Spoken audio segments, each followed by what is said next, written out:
Good morning, everyone. Thank you for attending the EOH Group annual results presentation. EOH's results over the last 6 months are reflective of a struggling South African economy and the persistently challenging global context. Notwithstanding these headwinds, we have still managed another year of improvement in our core digital enablement and IT infrastructure businesses, whilst at the same time continuing to extract efficiencies and manage our costs downwards. Notably, just last month, after 4 years of tireless negotiations and information gathering, we successfully settled the final outstanding legacy issue with SARS.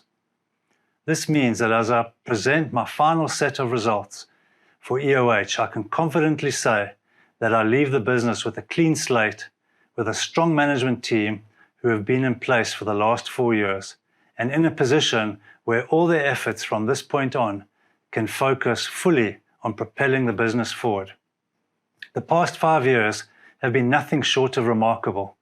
We have faced a series of unprecedented challenges, from the corruption scandal in 2019 through the disruptions of COVID in 2020 and 21, followed by riots and floods in KZN and the Russian-Ukrainian war. Our consistent strategic approach, combined with the resilience of our people, has helped us enormously in navigating these turbulent times. Despite all of these challenges and amidst all the haze, we have celebrated many notable achievements. The team has put these across 2 slides for a record you can read in your own time, but a few are noteworthy of mention. Through carefully designed strategic measures, we have slashed gross debt, which initially surpassed 5 billion rand, if you factor in the OEM license catch-ups, fines, penalties, acquisition payments, debtor write-offs, to less than 700 million as of today. We have settled key public sector contractual issues in a fair and transparent manner, including the fraud cases with the SIU. We have avoided blacklisting by both public and private sector by doing the right things in the right way, even though it was very painful. This is tangible evidence that businesses are not corrupt. People are. If you separate the people from the business, you can save jobs. We received accolades from Judge Zondo on our transparency with the Zondo Commission, and more importantly, how EOH dealt with the internal cleanup. During the riots, EOH staff sourced 24 tons of food parcels for affected staff, providing trauma counseling to more than 300 people, and volunteered to help clean up in Alexander. When I joined EOH, I spoke about great people doing great things for customers. This is without a doubt one of the key reasons that EOH has not only survived, but also been able to position for growth. Great people doing great things has remained a constant and enabled us to retain a core customer complement, including the majority of South African top corporates. EOH's success in dealing with transparency and credibility with these difficult issues has earned its people a license to create a fit-for-purpose structure comprising 3 businesses: EasyHQ, our OCO SA, and International, now normalized, can grow and compete openly. The growth, efficiency, talent, or GET strategy is now driven inside these businesses by Fatima Newman, Maurice Delaray, and Brian Harding, respectively. Fatima, Maurice, and Brian have been deeply operationally involved in EOH's transformation journey, successfully managing their businesses to achieve controllable EBITDA in 2023. In 2024, we have further decentralized to a controllable PBIT and promised 50 million of administration savings. The plan is to move to controllable PAT in 2025 to properly allow each business to independently move and flex and be as agile as required. These moves have been critical to trim the administration cost burden each year to get a more digitally lean group. We are confident we will beat the 50 million annualized savings, as well as beating the 75 million of proceeds in non-core sales as promised at the end of last year. Calendar year 2023 was a very difficult year. This straddles financial year H2 23 and H1 24 for EOH. Fortunately, the underlying business performance in the last 2 months of this half have shown signs of improvement. The slowdown in public sector contracting, especially in the state-owned enterprises, and the trend of large corporates insourcing seems to be resolving itself, and we are hopeful H2 will show further growth. Revenue has shrunk slightly by 2%, half one on half one, but it did grow 6% half two on H1, highlighting the recovery. This was a mixed bag though, and Marialet will take you through all the detail. In summary though, the digital business continued growing by more than 9%, the refocused infrastructure as a service business grew 14%, and the international business delivered 11% growth. The public sector challenges negatively impact the operational technology and enterprise applications businesses. EasyHQ managed to keep revenue flat as it revectored itself under Fatima. The software reseller business has come under margin pressure as expected, as OEMs take back exclusive contracts and therefore sales commission margins. The biggest issue for us over this period has been the cost of sales line. Ending contracts after a long period always results in a delay as you restructure your staffing mix. This, added to the contracting delays, gave us a 2% drop in GP margin as a result of these delayed or lost contracting, sales mix and staff retention, and this cost around 95 million, which dropped straight to the bottom line. Operating costs were kept very much intact and reduced by 3%, even though we awarded staffs an inflationary increase. Good cost management allowed EOH to generate 31 million of positive cash flow if you ignore the large licensing deal in Europe, which positively skewed these numbers further. These administration cost savings were largely in head office in our iOCO South Africa, as post the refinancing of the debt to a single bank, we were allowed to move forward with the legal entity restructuring and toward a smaller head office dealing with investor relations, the listing requirements, group tax and accounting consolidation, the legacy debt, and remaining legacy items. Marius, leading our iOCO South Africa, has completed around 80% of its restructuring, with largely only public sector business remaining in Mthembu.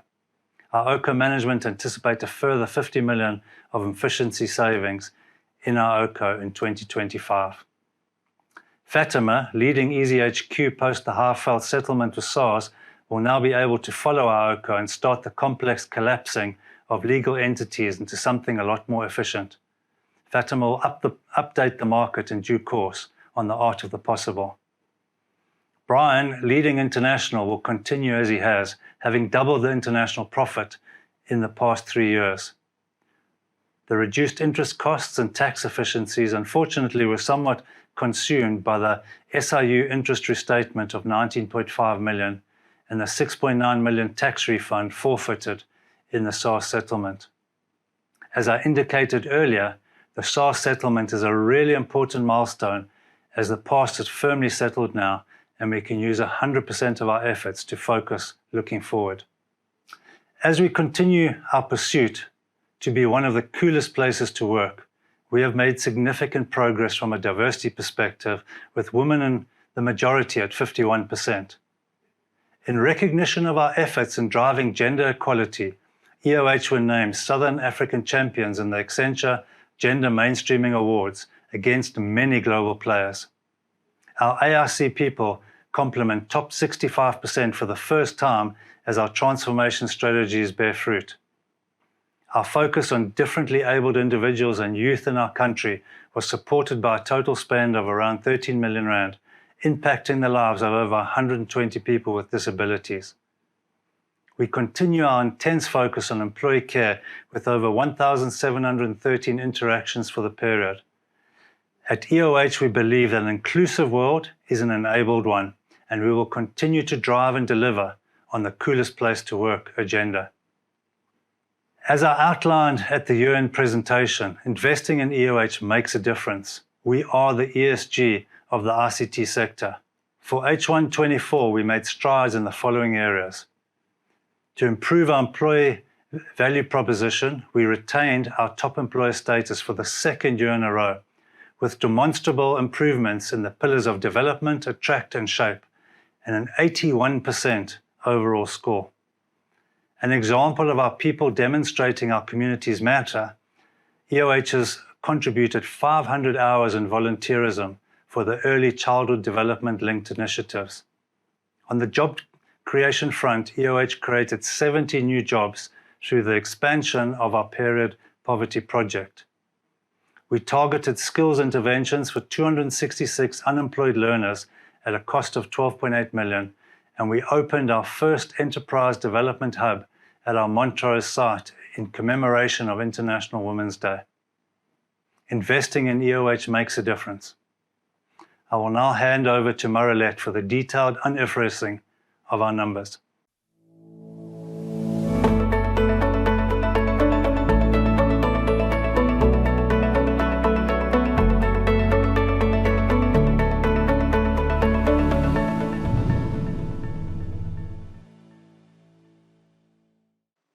Good morning, everyone, and thank you, Stephen.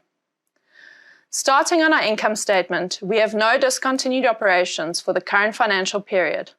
We have seen a slight decrease of 2% in continuing revenue, as well as a 2% decrease in our gross profit margin from 29% to 27% compared to the prior year, which I will unpack in the next slide.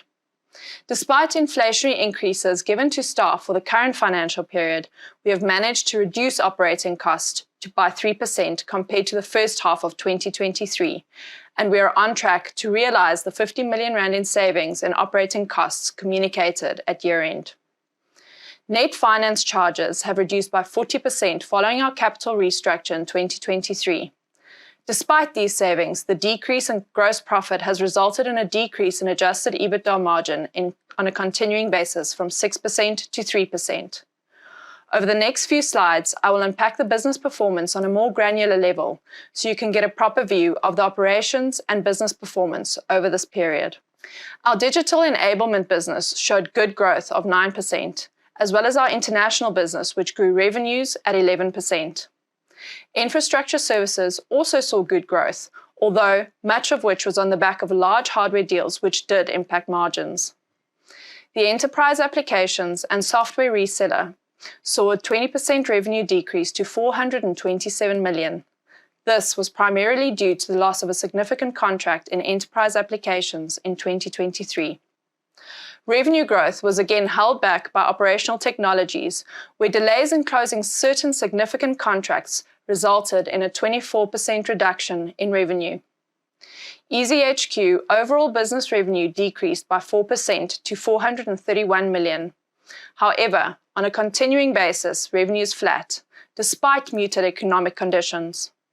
The Nextec legacy businesses are being managed on a performance basis, with all being in various stages of disposal processes. Digital enablement business managed a slight increase in gross profit margins year on year, leading to an 11% increase in gross profit to 246 million. The international business increased its gross profit on the back of good revenue growth. However, there's been a decrease in gross profit margins across all other lines of business. In the EasyHQ business, the gross profit margin has decreased by 3%, which is directly related to an inflationary increase in the fixed cost base, not supported by the necessary increase in revenue. The decrease of 2% in the operational technologies gross margin is as a result of expensive billable specialist employees being underutilized, stemming from the aforementioned delay in closing new contracts. The infrastructure services business had a decrease of 3% in their gross margin due to a change in sales mix, with higher hardware sales recorded at lower margins. Overall, there's been a decrease in gross profit realized of 95 million compared to the prior period, which has effectively dropped straight to the normalized EBITDA performance. iOCO SA's EBITDA performance has remained stable year on year in total, with the main volatility coming through in the enterprise applications and software reseller businesses. Following the rights issue last year, iOCO South Africa has been able to reorganize the business into a more efficient cost structure by consolidating its various administrative layers, which should realize a further 50 million in cost savings for the 2025 financial year. iOCO International's EBITDA performance has been fairly flat year on year, with the decrease in H2 2023 being cyclical. Turning to EasyHQ. Adjusted EBITDA for H1 2023 and H2 2023 included certain large once-offs relating to the benefits from delayed government grants in prior periods received of 12 million rand, as well as net recovery of previous bad debts and bad debts written off of 11 million. The remaining delta in EBITDA between H2 2023 and H1 2024 is mainly due to the seasonality in our learning and development businesses, where learnership contract renewals tend to fall into the second half of our financial year. We reported a loss after tax of 91 million rand for the period. This does, however, include certain once-off items which will not be repeated in the future, which, if excluded, shows that the business is trending towards break-even. Goodwill impairment of 20 million rand was recognised, of which 16 million rand is in the Nextec legacy businesses, which due to aforementioned delay in contract revenues and stagnant growth. As part of the compromise agreement with SARS, a tax receivable of 6.6 million rand was derecognised and increased our tax expense for the period. We further had to increase our provisions on legacy items by 22 million rand, which was related to an IFRS adjustment required on the Department of Water and Sanitation payable. 14 million of the adjustment relates to interest cost, and the balance is an increase in the remaining payable. During the period, we invested over 26 million rand into various growth initiatives across the business, including 14 million in OPEX and 7 million in cost of sales, the balance being in CAPEX. Our infrastructure services business, we invested 7 million rand in the development of tools and new products in the managed services business, relating to the service desk command center and anything as a service, which will be scalable in the future. Internally, we have continued to invest in Phase 2 of our ERP system, which went live in March 2023, as well as other IT initiatives to ensure that we're continuously improving the insights that we get from our data. We will continue to invest for growth in our business and implement our GET strategy. We continue to realize savings related to our corporate costs. This is a key focus area, and we realized savings of 13% in H1 compared to the prior period. With the restructure of the businesses into its 3 main operating units, it has further enabled us to streamline back-office functions, which we expect to continue into the second half of the financial year. We have seen a significant decrease in the working capital investment on balance sheet. This is, however, skewed by a significant once-off receipt from a customer in our Swiss business, for which the relevant supplier payment was only made just after half-year end. Excluding this once-off mismatch, the working capital balance has remained stable at approximately 350 million rand. With the continued tightening of liquidity in the economy and the outlook for the remainder of the financial year not looking significantly improved, we are still seeing our customers, including our blue-chip debtors, push out their terms. However, the group continues to manage liquidity very tightly on a weekly basis. Overall, we generated 129 million rand of cash flow from operations and 110 million rand from working capital, as discussed earlier. We had a net investment in maintenance and investment capex of 29 million rand. After paying 39 million rand for legacy settlements and 55 million rand for interest, we had 240 million rand of cash available before disposals of 14 million, finishing the period on 255 million rand of cash. We have further agreed with our lenders that we are able to settle our legacy payments related to Marialet and SARS from disposal proceeds and not operational cash. Our legacy issues have decreased significantly. The DWS and DOD SIU investigations are settled, and we pay on a monthly basis the agreed amounts. DOD payments were concluded in the first quarter of financial year 2024, whilst DWS will close out in 2026. Marialet is a rail business that we put into liquidation after the sale of the business fell through, and has historically been a contingent liability. We have closed this out with the liquidator, and we're paying on a monthly basis, concluding in financial year 2025. As mentioned earlier, we had to increase our provision marginally from an IFRS perspective. However, our net cash outflow is in line with the original provision after receipt of the administrative claim from liquidators. AutoSpec, one of the 3 primary contracts, was completed during the previous year. The conclusion of the remaining 2 projects has been impacted by challenges associated with Rand Water's shutdown windows, and as a result, the timelines for completion have been extended. We remain committed to see these projects through to completion. On Pier, we have made good progress in resolving the functional issues on the primary Pier solar projects and have substantial completion on both projects. We're resolving remediation work on these projects with the expectation to close these out in the coming year, thereby significantly reducing the risk after which we will be left only with the limited warranty periods to service. And then the last of our legacy matters, which remained uncertain when we communicated with shareholders in October 2023, was the SARS-related PAYE matter. We closed out the compromise agreement with SARS in February, and full payment was made on 1 March 2024. This was funded through disposal proceeds and an increased facility from our lenders. This was the last large legacy issue that needed to be solved to allow the EOH Group to operate as a normal business.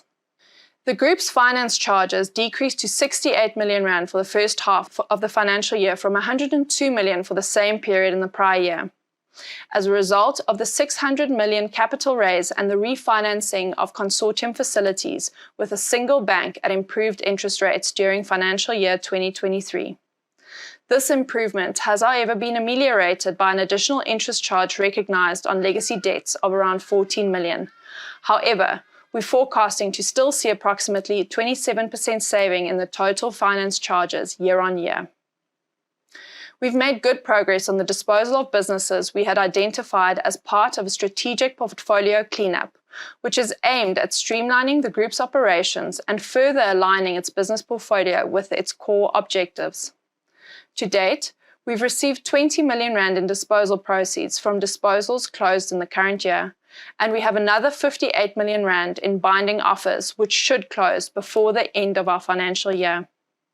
There's an additional 20 million of disposals which are in the final stages of due diligence, so we are on track to generate more than the 75 million in disposal proceeds we had initially targeted for the current financial year. We received 22 million rand from disposals that were closed in financial year 23, together with 35 million rand from a prior period disposal that was held in escrow, which was used as part settlement of our SARS matter. Our balance sheet is largely stable. However, I would just like to draw attention to the following items. The large movement in other financial liabilities. At year-end, our long-term debt facilities were classified as current due to a strict interpretation of IAS 1 paragraph 69. However, based on confirmation from Standard Bank, this was not a breach nor an event of default, and therefore this debt has been reclassified back to non-current liabilities. The significant increase in cash balance year on year is due to the early receipt already discussed in our business in Switzerland. I'd like to hand over to Stephen to take you through the group outlook.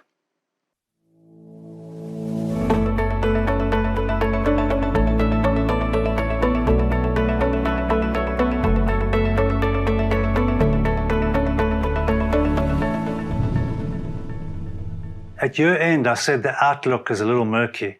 Well, the murk remains. We have both global and local economic and political uncertainty, but hopefully US rates will come down now that it looks like inflation is under control. However, tough times create both opportunities and threats.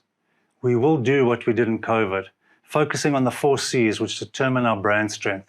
We will stay close to our clients and our OEM partners to ensure we can support them in solving their digital transformation strategies. We will continue with our coolest place to work strategy, as this effectively affects the quality of our talent and our impact on our communities. We will continue to save on administration costs to become more agile and allow investment and growth. While this growth remains muted in the current climate, we need to prepare the business for prospective GDP growth, as I've outlined before. The ICT sector is very correlated to GDP growth. Since the rights issue and refinancing the debt, we have been able to move at pace with our OCO consolidation. This has already yielded benefits with the consolidation into 4 main units, with the commensurate consolidation of the administration. Our OCO have committed to a further 50 million admin cost savings into 2025 as they close out this reorganization. This will be on top of the annualized 50 million savings that we have met in the first 8 months of 2024, as promised as year-end. Some of these benefits will be seen in the second half. You have seen the final non-core sales Marialet showed you. We will materially beat the 75 million promised, and this will close the Nextec business line by year-end. This is a huge milestone, and the proceeds will plug the SARS settlement outflow. Lastly, as I move on and hand the reins to an incredible team, I would like to thank all the EOHs for their endless energy, openness, and dedication to making this journey possible. It has been a tremendous learning and growing experience for me personally. A big thank you to the board for their guidance and energy through difficult times. I'm thankful to my chairman for always being available for chats and advice, and now taking up the reins so I can spend some quality time with my family in the Midlands. The journey has been epic, and I will take so much away with me and will be watching closely as I remain a committed long-term shareholder. Thank you.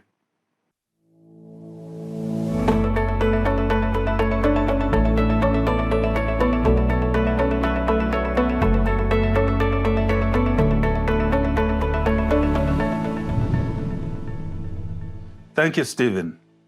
EOH is indeed at a turning point in its evolution, as we finally move past the legacy issues that have plagued the company for so many years. I would like to thank Stephen personally, on behalf of the board and all staff, for the role he has played in getting us to this point. It certainly was not the job you signed up for in 2019, but the leadership demonstrated in bringing EOH from the brink of collapse, saving thousands of jobs while delivering excellent service to our clients, has been remarkable. It has been an honor indeed serving alongside you over the past few years, and I'm looking forward to working closely with the excellent leadership team you leave behind in taking EOH to the next level. We would like to now address any questions that you have for Stephen, Marialet, and myself.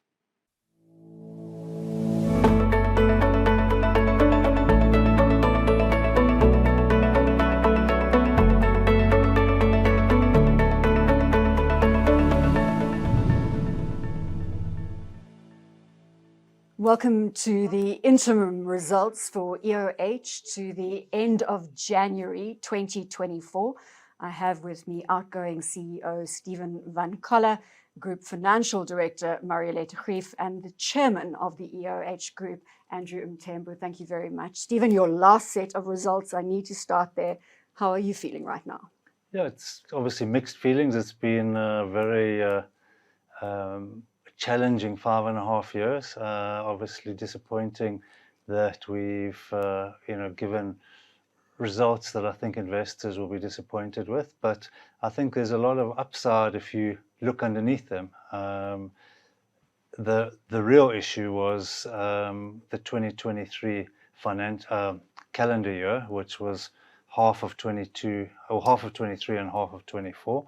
But if you have a look at half 2 24 to half 1, we've actually increased revenue by 6%, and you saw Marialet's slide just on EBITDA. So I think that 23 doldrum has passed, and we're on the up.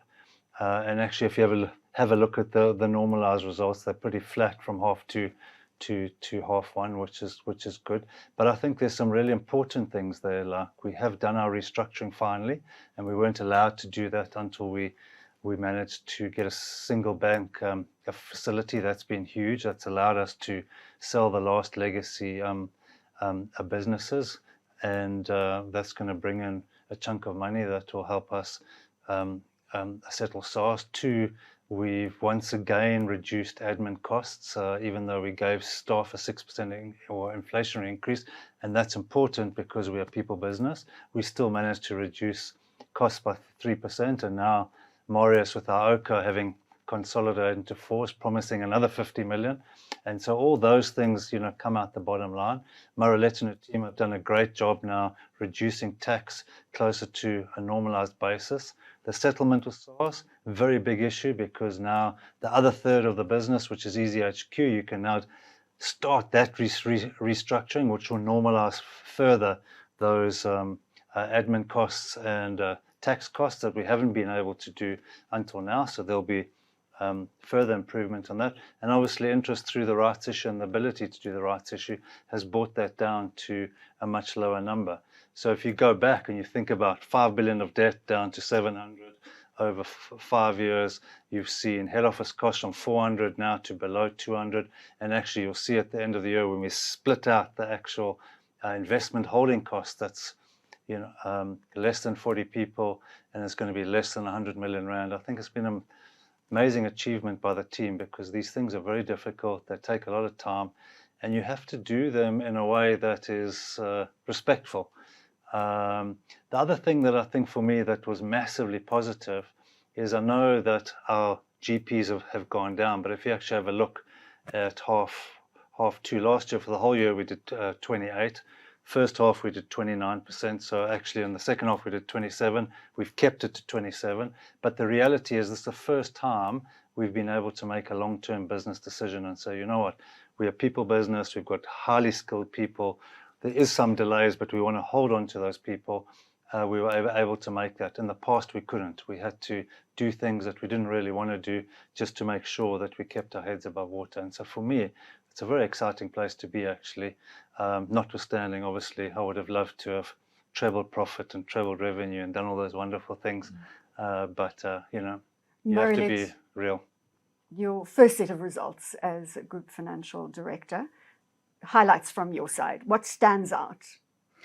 I think Stephen has sort of highlighted majority of the items that have been very positive from my perspective. The SARS settlement being one of the main items, that was one of the legacy items that was holding us back from growing as a business, because there was still significant uncertainty around it.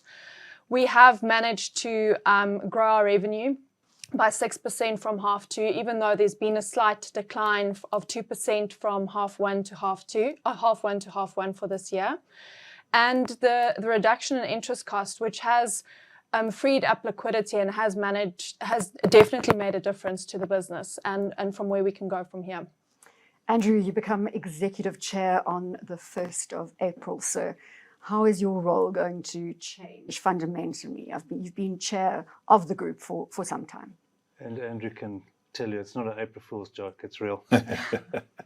Oh, definitely. All I can say is that I'm not expecting a walk in the park, Bronwyn. The reality of the situation is that, and the comfort that I have is that I'm walking into an environment where all the hard yards have been done by Stephen and his team. He's cleaned up the balance sheet, reduced debt, worked on most of the legacy issues which are now behind us. And he leads an organization that has been restructured to focus on the three stripes that have been described by Stephen and Marialet. And he also, not only that, he leaves very able people that have been with us for quite a while, heading those three units in the name of Fatima, Marius, and Brian. And so my job really is to come in and try and bed down the structure that has been left by Stephen. And of course, we'll continue looking at taking out or making sure that we get more efficiencies out of the business, to a point where we also look at head office and redefine what that head office looks like, and scope, what the new CEO should look like. Well, you talk about the new CEO. Andrew, I've got to ask you that question. When are you going to make an announcement? Well, I think from where I'm sitting, give or take maybe about 4 months, we should start the process of looking for a CEO. Once we understand what the final structure of the business is and what head office should look like. And therefore, the period of 6 months, I think well within that period, we should be able to be in a position to identify a new CEO for the business. Harold de Kock asking, will EOH be able to recover its GP margin in the second half of this year? Yeah. This seems to be a critical factor to sustainable profitability. Who wants to take GP margin? I can have a crack. I mean, the issue, as I've said, is the business is very correlated to the GDP growth, and we're getting nothing in South Africa. So while we're defensive, one also has to manage it. Clearly, what will help, Harold, is that these cost savings we've done are going to roll through. So obviously what we agreed to do in August last year, which is we've executed on, and that's largely finished. It finished largely a few weeks ago, so we know what that is, and we know it's going to be more than 50 million annualized. That obviously falls to the bottom line. And then our OCO will now, between now and the end of the year, with their force structure, take out some admin layers, and that will also into 2025. So I think the GP margins are going to be more driven by cost savings and efficiencies than they will actually by contracting. If you have a look at that GP margin slide, there's some very high GP margins there. I mean, some of them are in the 30s, and the rest are in the high 20s. There's people who would love to have GP margins like that. Ours is not a business issue. It's more a structural issue. As you know, we had 283 legal entities, and so when one makes a loss and one makes a profit, you pay a tax, but you don't get the tax back on the other one. And so you get this massively inefficient structure, but also you need to have a finance person and a debtors person and everything for each entity, so you end up with 280 of them. With this consolidation, we are, been able to put the businesses into more effective units. As you know, we're down to 100 legal entities, of which 40 are being deregistered as we speak. So we end up with no more changes. We'll have maximum 60 working entities, and that will change over time. But that's a huge efficiency gain. So that's where you're going to see it. And what we are well positioned for is once the world economy starts turning, and hopefully South Africa will follow, we'll obviously be able to ride that wave on the up. So my prediction is there's not going to be much change for 18 months in the actual business lines, because you're growing with inflation, but you're also giving inflationary increases to your people to obviously keep them, because we're a people business. So that's going to be fairly static, but in the next into 2025, our ability to realize those cost admin savings is going to be critical in terms of getting that underlying structure. But everything's in place, it's moving ahead, and that's why I'm pretty confident that this is the right time to let the team actually create EOH 3.0. Andrew, in light of the prolonged impact or negativity of the EOH share price, are there any plans to delist? Well, I wouldn't say there are plans to delist. We take each proposal as it comes, and at the end of the day, the decision to delist is going to be taken by the shareholders. I think the focus for us as the operations, as management, is to make sure that we sort of like bring in as much efficiency in the business as possible, and hopefully the markets will look at this and see a positive and reward us by upticking the share price. But with regards to delisting, that's a decision to be taken by shareholders. Marialet, just focusing on efficiencies, a pleasing reduction in tax rate in your presentation. When can we expect a normalized tax rate for the group? With the restructure that we've done now in the group, with putting the business into the three main business or operating units, we constantly looking at driving efficiencies there. There has been a delay in getting these cost structures or these business structures corrected. We had to wait for the rights issue, which was delayed slightly in terms of getting that right. With that now done, we've managed to get iOCO into its proper operating structure. That should be fully complete by the end of this financial year. And with the settlement of SARS, we're now in the position to get the EasyHQ structure into its correct operating structure. With this, we'll rationalize the number of legal entities that we have, and with that, we'll be able to rationalize the tax for the group. Stephen, the final message from you, I suppose, and this is your final for EOH as outgoing CEO. Last word. Yeah, last word. I mean, I've always said to investors, 2025 is going to be the year, all things being equal, like SARS settlements and things and rights issues that we've had to wait for to actually get ourselves into fit for purpose, was going to be the year you would see the true EOH, and I think we're well on our way. I think you're going to see in the second or half of the year, some of that will come through. Obviously, we're beholden to economic situation. We're beholden to the fact it's a election year and what happens through that. And so the best thing is that we've been through COVID, we've been through bribery and corruption, we've been through riots and flooding, we've been through Ukrainian war and difficult political and economic times, and we're still here, and we're still doing well, and we're still delivering very, very healthy GP margins. And so it just tells you the underlying business is a very good business, but it's a people business. We sell time, so it's not a rocket ship. It'll never be a rocket ship, but it's a utility that's very cash generative and will continue to be that way. So I'm pretty confident that the team and what we agreed as a strategy as a team, but also what was agreed with the board, and obviously that gets rehashed every 6 months, but we continue on that strategy. And I think the team have done an amazing job of actually executing on it. You see it in the results. And as I said earlier, my biggest excitement, although the results are disappointing, I would love them to been better, but you have to be responsible. You've got to take long-term decisions. I mean, I was just listening to some of my peers last night who I used to work with, talk about, yes, there's big issues to face, but do long-term decisions to make sure that you have got a long-term sustainable business. And I think between the board and the team, they've done an amazing job to actually get us to a very sustainable business. So I leave feeling like it's a good time to leave, and you need to pass the baton on some time, otherwise you get long in the tooth. And so I'm going to try my hand at more easier things like fishing and golf. Stephen van Coller, Marialet, Greeff, and Andrew Mthembu, thank you very much for joining us. And thank you so much to our live audience joining us here for this Q&A for EOH's interim results to the 31st of January 2024.